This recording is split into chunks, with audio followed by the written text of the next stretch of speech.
I did have a question for you, Judith. You mentioned earlier in the presentation that the strongest aspect with Mars, besides the conjunction, is a quincunx.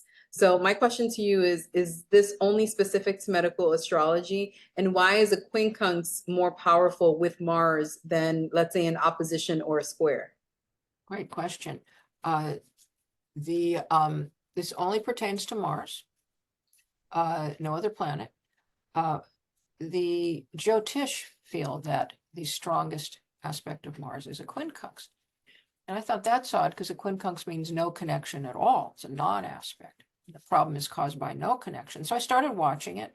Sure enough, when Mars would exactly quincunx something out of left field, that planet would get often very irritated or agitated.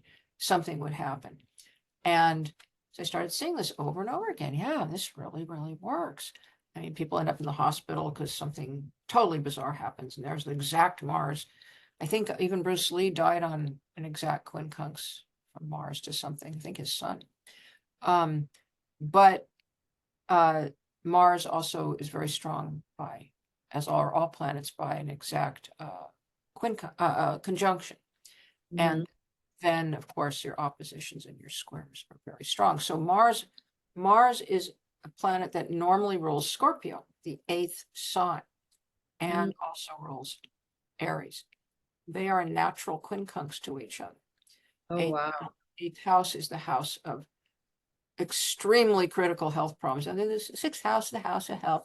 Well, yeah, 8th house is more important. It's extremely even mortal health illnesses and real diseases.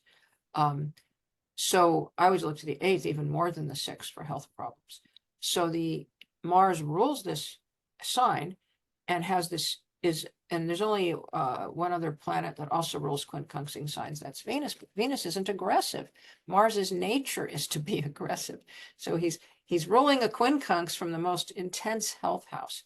That might explain why his 8th angle, his quincunx, seconds his own nature and seconds the sign of Scorpio.